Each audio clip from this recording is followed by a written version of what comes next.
This is the Entrepreneur Unleashed Show, episode 22 with Jon Tarr. The Entrepreneur Unleashed. The Entrepreneur Unleashed. Entrepreneurs Unleashed. The podcast where purpose and passion become revenue streams. Be real. Take a stand. Change lives. Here's your host, Patty Keating. Welcome to the Entrepreneur Unleashed Show. I'm your host, Patty Keating. Entrepreneurs everywhere are creating a new breed of business success. They're making their own rules, taking a stand for their purpose, leading through integrity, and making money by changing lives. Join me each week for compelling messages that will inspire and empower you to unleash your true purpose. Would you like to turn your message into a signature system and monetize it with a program or product online? Join me for the Online Biz webinar, where we'll take you through the steps required to monetize your message. Head on over to the onlinebizwebinar.com and reserve your spot today. I am so excited to bring you today Jon Tarr. Jon is a serial entrepreneur. He specializes really in business. He's a genius in online marketing and traffic. He has 4 companies, and guess what? Each one of them this year is doing over 8 figures. So he's here. He's going to tell us the behind-the-scenes scoop of what's been going on with him and how he got here and inspire you to really unleash the entrepreneur in you. Hi, Jon. Hey, Patty. Thanks for having me. Thank you so much for being here. Yeah, I'm pretty excited. I know. I'm really excited. I can't wait to get into your story a little bit. Yeah, cool. Well, ask away. I'm an open book, so it's always fun to do these kind of shows and to connect with like-minded people. And I know when you're an entrepreneur, I think Dan Kennedy says it's the loneliest profession in the world, and it's true. So it's always fun to share our story and, your story with somebody else. So I'm looking forward to it. It is. So just tell us a little bit about you and yourself, and then we'll jump into what's going on with you. Cool. Well, I'm basically middle-aged now, as hard as that is to say. So, you look back and you're like, gosh, was I in school that long ago? Was it that long? It was. So I'm not really a child of the internet. I came a little before it. So I was born about 7 years too early and have been in business basically my whole life. I used to sell baseball cards when I was in high school at like baseball card shows and things like that. And so I've always kind of tried to be in business, keyword being try, and did that for a long time. And when I got out of school, just have been an entrepreneur and done a lot of different things. I've worked for companies, been an entrepreneur, but that's pretty much me in a nutshell. I love sports and working out, taking good care of myself, and just living a pretty fun life.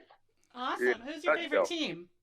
I'm from Indianapolis originally, so I love the Pacers, I love the Colts, and I love Peyton Manning. So I adopted the Broncos, too. Okay. Yeah. We're in Portland, so we won't talk about any of that. Yeah, exactly. So tell me a little bit about what inspired you to start these businesses. It sounds like you started early on as a kid, but, what's inspired you over the course of your life to be in business? I don't know. I really don't know. I just always felt like when I was a kid, I used to tell my parents, I'm just not going to work for people. I'm not going to work for anybody else. My mom was like, well, you got to work for somebody. That's how you get started. And I was just adamant that wasn't going to happen for me because I could never – my dad was in the car business and he ended up owning car dealerships. And there was a time where I worked in the car business for people. And my dad used to say to me, when you run a car dealership for someone else, you get 10% of the profit and 100% of the grief. And so I always thought about that from an entrepreneurial standpoint. Like I want, if I'm going to get 100% of the grief, I just soon have 100% of the profit at the same time. Right. Yes. So, yeah. So I think that's kind of how it happened. I always really had this desire to live an exceptional life and to be an entrepreneur. And all of my friends are big corporate people. So they work for corporations or they're partners in law firms. And for a really long time, I thought there was something wrong with me. I thought, God, I'm kind of a squirrel. I just need to get a job and, pay the bills and that kind of thing instead of jumping from all these different opportunities. So, Yeah, I found out. I read Dan Kennedy's uh, autobiography, and I'm like, oh, maybe there's not anything wrong with me. Maybe, there's other people like me out there. yeah, maybe I'm like normally abnormal. Cool. So yeah, so that's sort of, I don't know why. I think you probably agree. You don't know why you're in this or why you do it. It would make way more sense to work 40 hours and make a lot of money, but I don't think I could ever do that. Yeah, it's that freedom value we have, right? Really strong freedom value. It's the most important thing, and living life on your own terms and making the rules. Yeah, who was it? One of the guys on Shark Tank, and I'm trying to think of the individual, but the one that's got the IT company, real nice guy. I think Robert's his name. Oh, And yeah. and I saw a quote from him in Entrepreneur Magazine where he said entrepreneurs will work 80 hours a week to avoid working 40 for someone else. Exactly. Yeah, I thought that was pretty true. We'll put that in the show notes. That's a good quote. I think it's Hershowitz or something like that. Yeah, I thought, oh, that's perfect. That is awesome. So along the way, what major obstacles showed up? Geez, what didn't show up? I mean, for a really long time, even when I would get it right, I wouldn't get it right for very long. I would get it right, and, like I would have some really awesome success, but it seemed like it would be fleeting. So, I mean, over and over, I could tell you broke story after broke story. My favorite broke story is I had a mortgage company in Arizona at the peak of the boom and did really, really well and made millions of dollars. And then when the market collapsed, I had gotten into some real estate as well. And when the market collapsed, I pretty much lost everything. Mm-hmm. And I mean, like, turned in my Hummer lease and was riding my bike because I didn't have credit or money to buy anything else, kind of thinking, geez, that was kind of a long fall.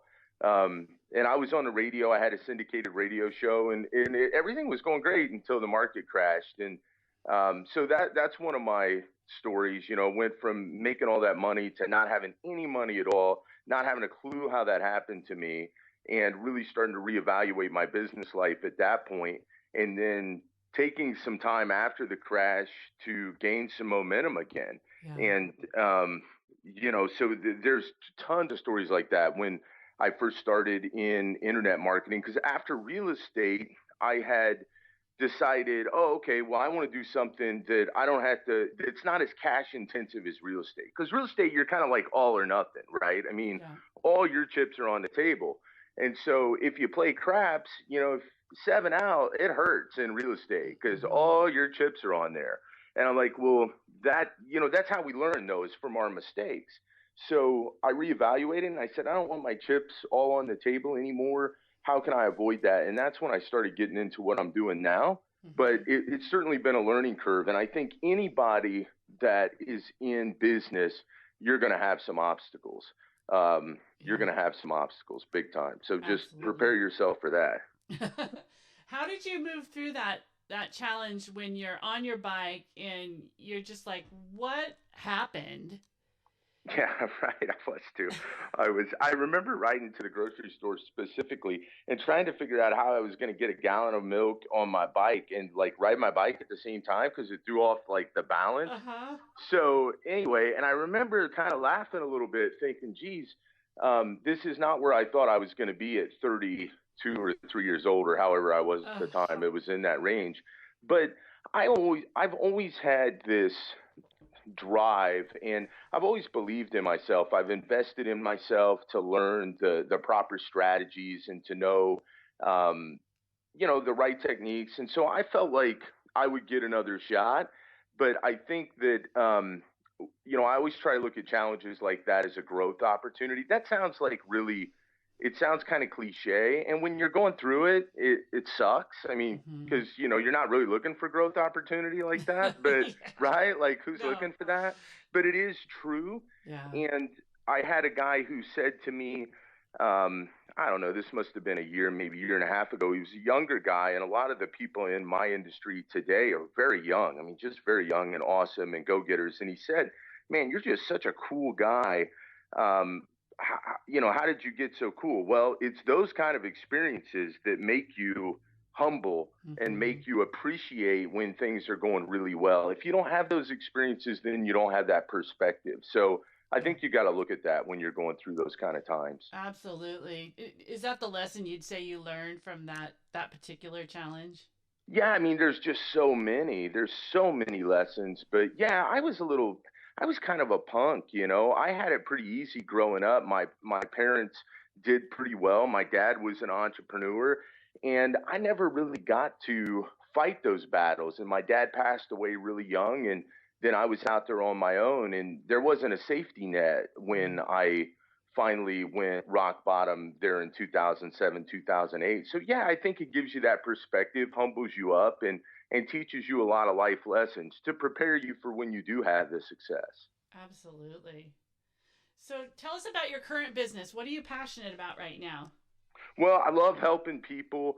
I love helping people. Now, here's the thing. That sounds very like a martyr, and I'm not a martyr. Like I like to make money, but here's the thing. I spent like hundreds of thousands of dollars on education of just all kind of business things. And for me, I realized over the course of time that there are really three things that matter in business, which I'd be more than happy to share. But the Please bottom do. line, yeah, so I'll get into that. But the thing is that like I never found that out. So like even I went to school, you know, I'm getting my degree in college, then I get out and I'm getting my head kicked in business and nobody is telling me this stuff.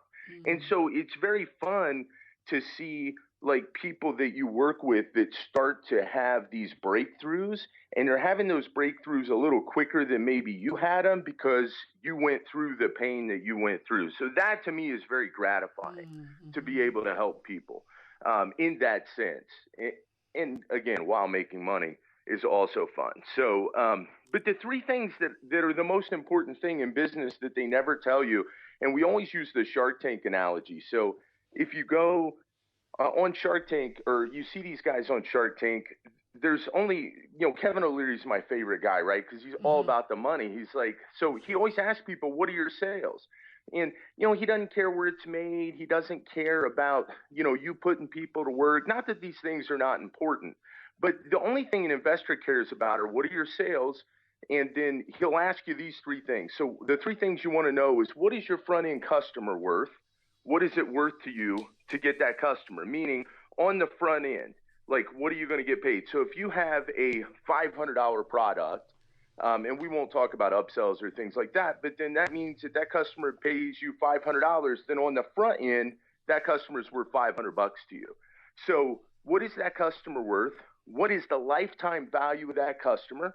So if they are going to stay with you, let's say that they buy a $500 product and then every month they end up staying at $100 and they stay for 12 months, now you have a lifetime value of $1,700 for that customer.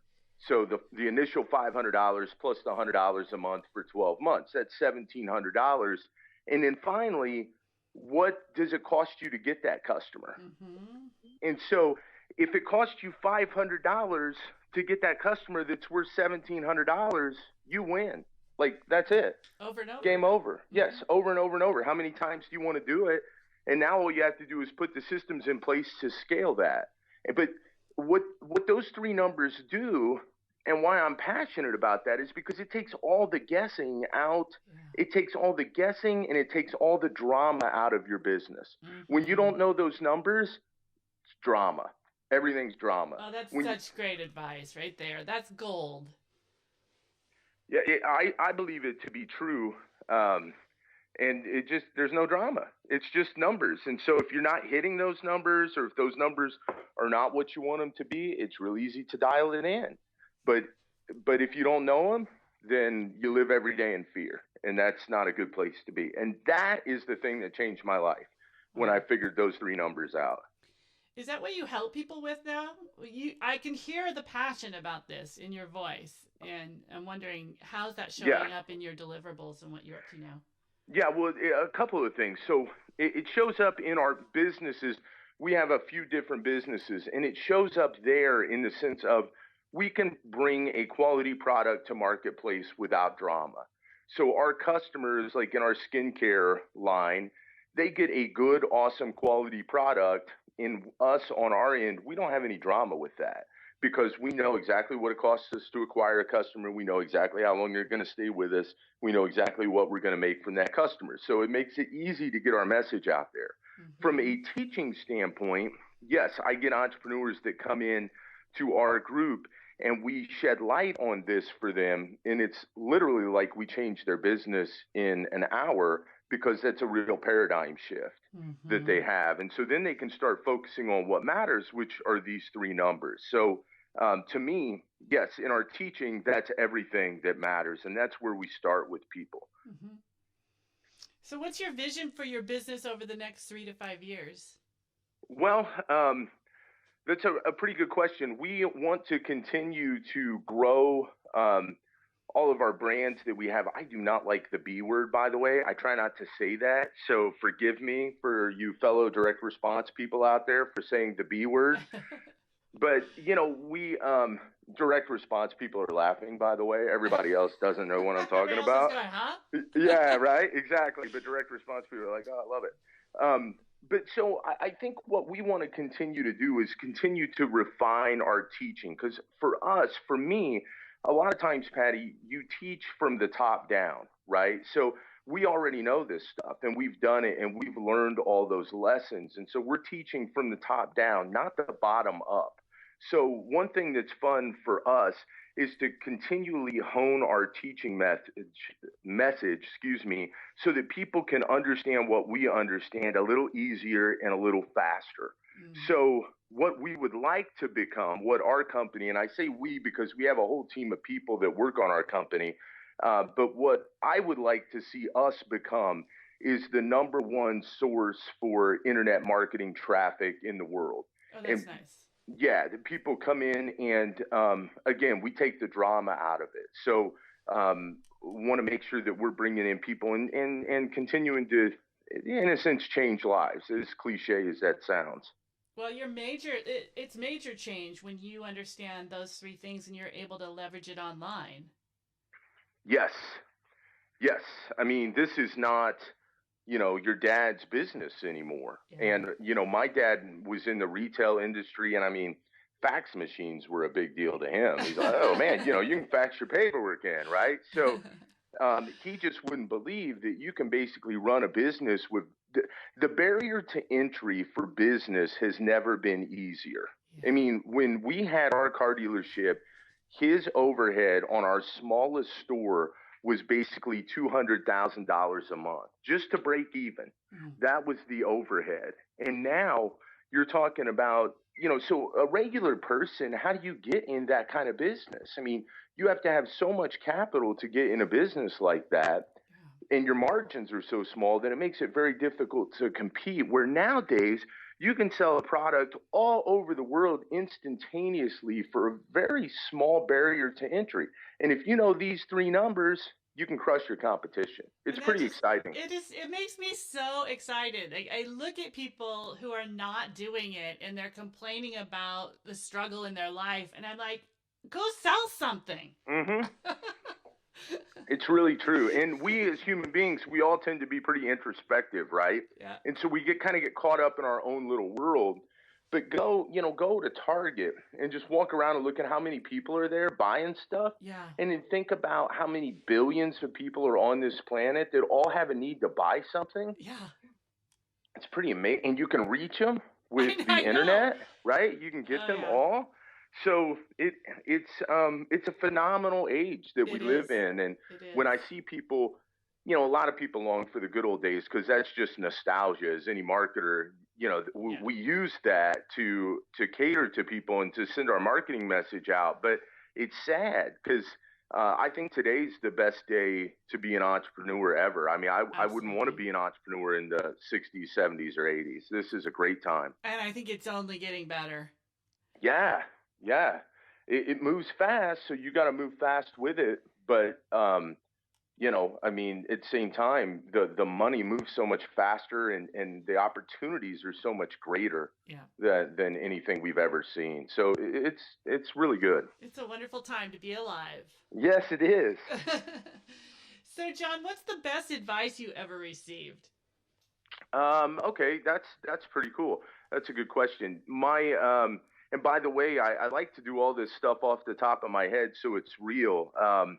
There was a guy by the name of Steve Gribble who was one of my dad's friends, and he owned I'm going to out him, and he may listen to your show because he's a retired entrepreneur. But he told me two things, so I can't narrow it down to one, but two things. I went into his T-shirt shop, and I was going back to school. I was getting ready to go back to school to get my MBA, and he said to me, "What in the world are you going to do with an MBA?" And I said, "Well, I'm going to learn how to be in business." And he said, "Being in business is what teaches you how to be in business." He's like, "Now, I don't have a problem with education," is what he said to me, "but you got to get out there and do it." And he said, "You're not going to," he's like, "there's two things you have to understand." He's like, "Surround yourself with good people. You are who you surround yourself by. So if you're around a bunch of clowns, you're a clown." And he's like, "If you're around a bunch of millionaires, you're a millionaire, whether you are that day or not." So he said, "Don't worry about going back to school now. Go get you some experience and do it." He's like, "You got to do something. And two, make sure you surround yourself with people that are doing what you want to do." And those are probably, that's some of the best advice that I've ever received. And I still remember it 20 some years later. Yeah, that's good. That's really good. We'll put that in the show notes for you guys who are listening and you're not near your computer. You can check out the show notes at pattykeating.com/Jon Tarr, and it'll be JonTarr. You can also just do a quick search on my site for Jon, and it'll pull it right up. All right. So what personal growth have you experienced as a result of this journey? Oh, tons and tons. My capacity for just understanding things, including other human beings, has grown tremendously. I would say that's huge. My empathy for other people has grown as I've had to overcome obstacles and as I've had to deal with certain challenges that come from those. You are forced to look at things from a different perspective. Mm-hmm. And so I think that has helped me quite a bit to go through some of the challenges that I've gone through and to understand from a personal level that maybe you're not always right as much as you like to think you are, right? Yeah. Yeah. So I think that's been probably the biggest thing for me. So, Jon, what tools and resources or gadgets do you use that makes your life easier? That's awesome. That's a great question. I use fifth grade math. I'm a big fan of fifth grade math. And people joke, and I'm like, there's no tool that's going to help you like fifth grade math. And it's true. If you use those three numbers, it works. I mean, if you're acquiring a customer for $200 and you make $700 off of that customer, and when I say make, I mean, of course, we're just assuming everybody's bringing that level of value, right? So, I mean, we're not here to scam someone and make $700, but if you're making that kind of value off of a customer, you win. Yeah. You win. There's no gadget that can tell you that. So I use the internet to market. That's my number one marketing platform. I've done all kinds of marketing, but I love the internet because it is the most scalable form of marketing. And I think it's the lowest barrier to entry, for television and other different kind of places. You have to have a big budget. With the internet, you don't. But in the end, fifth grade math is your friend. It will never let you down. So that is my answer to that question. I love that. I can hear a book in that title. Yeah, right. Yeah, right. All right. And speaking of books, what books, podcasts, blogs do you recommend? Well, I love Think and Grow Rich. Just an amazing book. Anything Napoleon Hill has written, I love to read. Mm-hmm. The Alchemist was another great book that I really enjoyed. I love biographies with regards to any successful person. I like to watch and listen and read their biographies and hear about their challenges. You never see someone that's had tremendous success that hasn't also had tremendous challenges. Mm-hmm. So that's always inspiring for me. As far as podcasts go, unfortunately, I don't listen to a ton. I listen to yours. Ryan Moran's got a real good business podcast. But I don't get an opportunity to listen a lot because a lot of times I'm doing some work or I'm on calls. Yeah. So I don't listen to a ton of those, and I'm a little dated I know I'm dating myself by saying that, but I like a good old hard book. That's okay. Yeah. Who's your favorite biography? Let's see. Who did I read? Gosh, there's so many good ones that I've read. There are. I loved, and I'm not a huge fan. I'm not a huge fan of Donald Trump. I really like him, but he wrote a book with Bill Zanker called Think Big and Kick Ass. And this was it's 4 or 5 years ago. I really enjoyed that book. That was one of my favorite books to read, even though it wasn't quite a biography. He talked a lot about, I guess, being, things that he done and deals that he done and things that he noted. His perspective on life was what he talked about, which is what I enjoyed. I'm looking at my bookshelf right now, and I just read The Agent, which is a book on Lee Steinberg. That was another great book. So I get a lot out of each of those that I read. Yeah. Okay, so here's the big question. If you were to do it all over again, what would you tell your younger self? Yeah, geez. It's going to be a fun ride, and it's not going to be easy. So it's not going to be easy. Buckle your seatbelt. Yeah, I mean, yes. I thought about that question a lot, and and I would ask you the same thing, Patty. I mean, I don't even know if I'd want my kids to have to go through what I went through. Yeah. Part of you do because you see the success at the end of the rainbow, but sometimes it's hard to get there. Absolutely. And, I think about that. Would you have signed up for it had you known? Well, I don't know if we get a choice. Yeah. I don't know if you get a choice. I think you're just wired a certain way, and it's maybe not a choice. So that's why when you ask that question, it's so hard because it's like, I don't know, was it really a choice? Because I don't think anybody wants to go through some of the things you have to go through to really be a successful person. I mean, you do you watch the movies and you want to live that dream, right? You want to have the fancy car and the pretty girlfriend and pretty wife and the awesome kids and the cool yacht. But geez, when you know what's on the other side of that, I don't know if it looks all that appealing sometimes. So, right? So I think it's a situation of I'm not really sure we get a choice. Yeah, I think you're right. It's ingrained, and it's going to happen. I could never be in corporate America. I would get fired every week because I wouldn't go to work. I'd be like, oh, you want me to come in again today? Yeah, no. And I have been fired twice in corporate America, so I completely understand. Always takes me 2 times. So, but for people that are listening to this, if you are an entrepreneur and you resonate with it's just not a choice, well, in the words of Dan Kennedy, you might as well be rich then.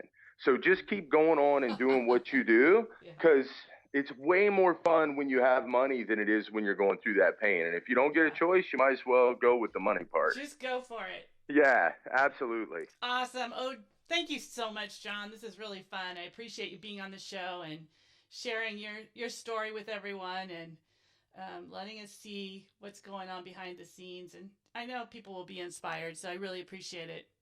Cool. Well, thanks, Patty. I enjoy it. So good luck to everybody out there. Would you like to turn your message into a signature system and monetize it with a program or product online? Join me for the Online Biz webinar, where we'll take you through the steps required to monetize your message. Head on over to the onlinebizwebinar.com and reserve your spot today. I hope you enjoyed this week's episode of the Entrepreneur Unleashed Show. If you did, please go to pattykeating.com and let me know what you're up to this year in your business. While you're there, be sure to grab your copy of 5 Quick Ways to Share Your Expertise.